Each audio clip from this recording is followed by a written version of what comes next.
and welcome back to CRC The Conversation. I'm Dr. Debbie Lassiter, the Executive Director and co-founder of the Convergence Resource Center, here with my colleague. And I'm Carla McKeever, CFO and also co-founder of Convergence Resource Center. And we are back again for another conversation. We are. How you feeling about this one? Oh, I feel okay. Someone said to me, "Are you nervous when you do them?" And I go, "Yeah, I think everyone's a little nervous. Sure. But it's sure. okay to be a little nervous." Well, listen, for start off conversation today, or the thing that kind of caught my ear or caught my eye, they said that Americans are living longer these days, right? And I keep telling you guys, I'm living to be 100. Okay. I went to someone's birthday party that was 91 years old, and she was one among many that are living to be that age. Another birthday party I went to last year, the lady was over 100. So Wow. it's possible. What about you? You living to be 100 too? Yes, I will not be outdone by you. Oh. I'm gonna be 100. I guess I never think about it too much. You might as well. But What else just you think got to about do? all those years and all the things, the changes, and even can you remember like who was president when? Yeah. Okay. Don't remember that stuff. Oh. But why don't you tell us what the topics are today?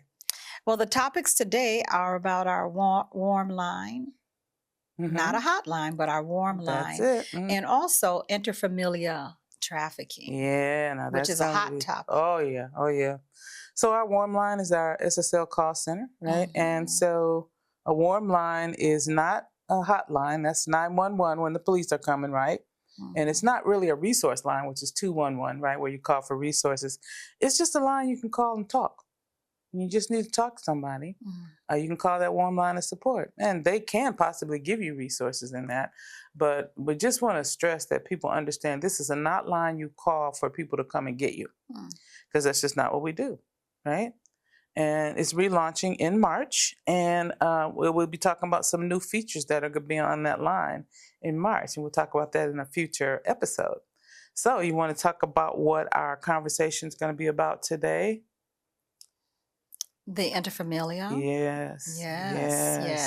Yes. And that one is really even a hard topic for prosecutors. Oh yeah. It's very hard to even prove because of the loyalty they feel. Yes. And if you ever see like some abuse cases, children still want to be with what they're familiar with and all they know. Yes. And you're like, no, we should move you. But they really want to be, even if that person is abusing them, because it's all they know. Yeah. And it's the same way with adults, even in domestic violence cases. A lot of times the person doesn't leave. But there's another name for it that I wasn't aware of. It's called family facilitated trafficking.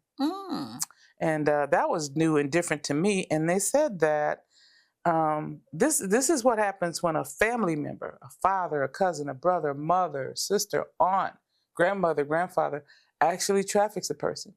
So it is a blood relative usually that is trafficking the person. How about that? You live right in the house with your trafficker, and it doesn't matter how old you are, that this can actually happen. And it's sometimes called the family business. Yes. It breeds an atmosphere where human trafficking is the norm. That's right. And most of the time, especially in the commercial sex trade, the girls are trafficked, often the boys. But most of the boys are raised to be traffickers.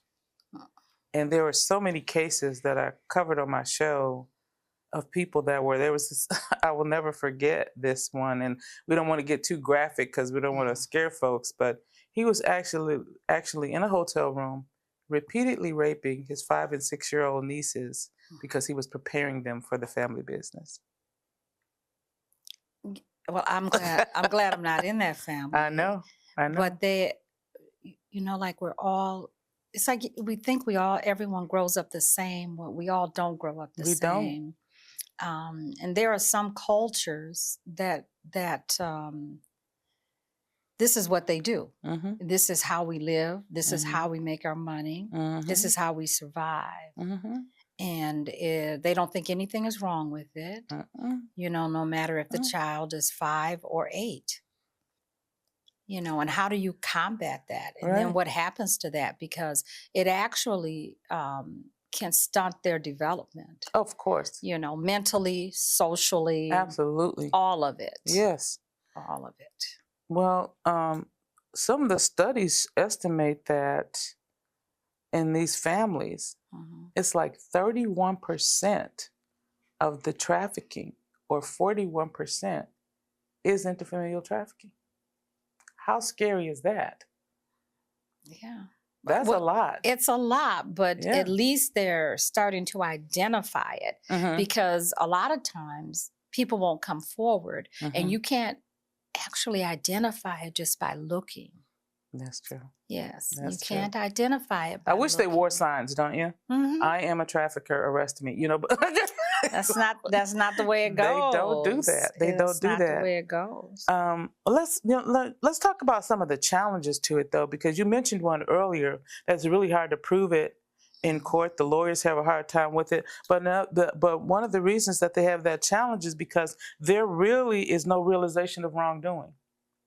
So, like, even if they're in school and the child, it looks like it's happening in the child's family, the child doesn't see anything wrong with it, because if all your life you're told this is blue, and then you get out around other people and say, no, that's not blue, that's red, who are you going to believe? The people that you grew up with, the people that have been around you since you were born.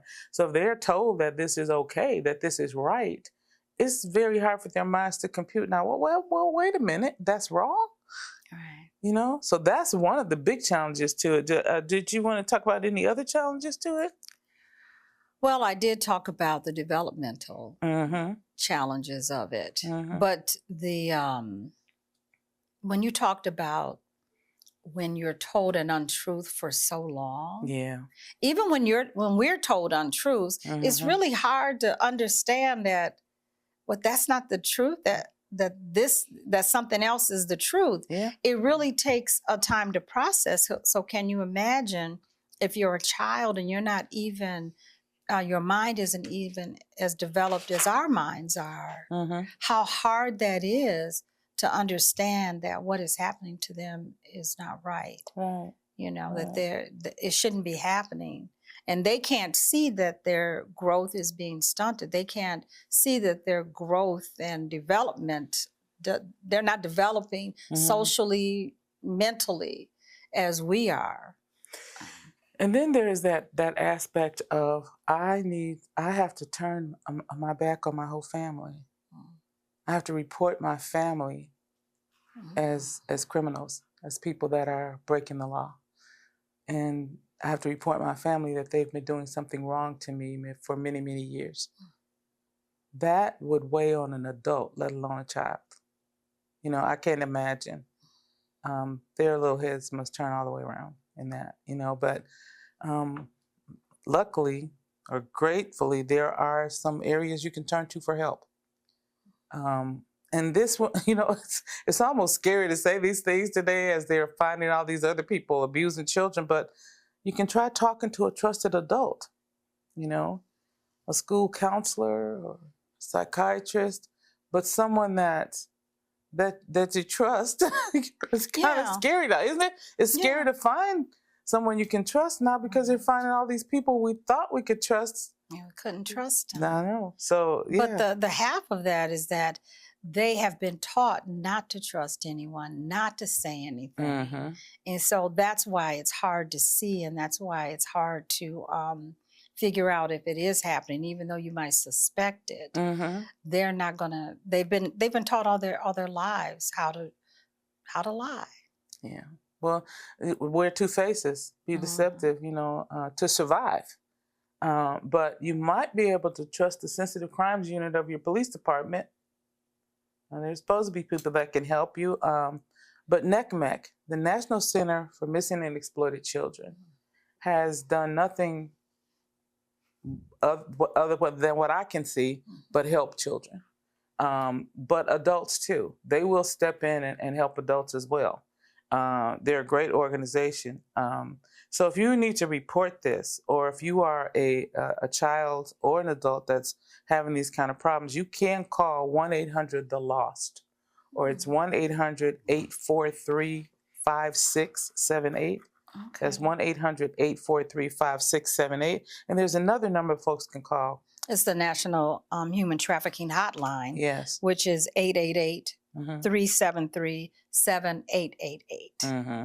Mm-hmm. So that's the other line, and I think they can get you to someone that can help. Yeah, they can get you local help, and in some instances, national help. And they actually, as of October in 2025, are actually being run or facilitated, if you will, by another company.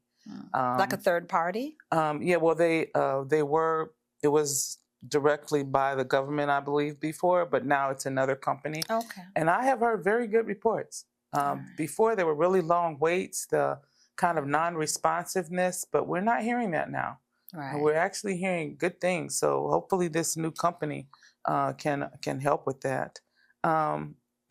We often ask our staff for, some words of encouragement to share with our audience. And we have a young lady, her name is Carolyn, and she's in charge of the Crafting by Carolyn. And she gave me a quote, something to share. And she said, "Every day is a new beginning. So take a deep breath and start again."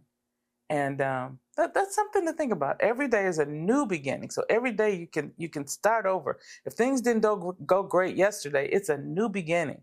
So take a deep breath so you got some energy to do it, and just start again. Just keep moving forward. Keep it moving. Just keep it moving. Keep moving forward. That's what she shared. So, Carla, how can they stay connected with us? They can stay connected with us by going to our website. Mm-hmm.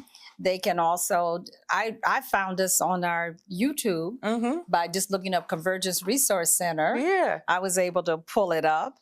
And also, that one little thing I always say. What's that, Carla? You're going to have to like and subscribe. That's it. Like and subscribe, right? Like and subscribe. Right. Subscribe to our newsletter. Right. And also, I think there's another spot where you hit when something new comes up. Oh. Yes, to be alerted. And it will alert you if a new video was to come out. Right. Yes. Right. So. Yeah, because they're popping out every week. Yeah, and folks, I tell you, those numbers are going up. So we know that you are tuning in and you are checking out the conversation with us, right? So we want to encourage you to send an email to crccontactus@convergenceresource.org with topics you might want us to cover, or words of encouragement, things that have helped you along the way that you'd like us to share with other people.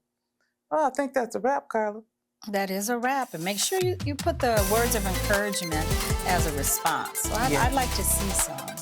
Yeah, we could always something a little different, yes. All right, folks, we'll see you next time. The Convergence Resource Center provides support services for women rebuilding their lives after trauma, with an emphasis on survivors of human trafficking and justice-involved women. We envision individuals who are empowered to make healthy choices that lead to productive, positive lifestyles within their homes and communities. The Convergence Resource Center sincerely thanks everyone for their generous donations. Your compassion makes it possible for us to support women on their healing journeys, rebuild families, and strengthen communities. For more information about the Convergence Resource Center and how you can get involved, visit us online at www.convergenceresource.org.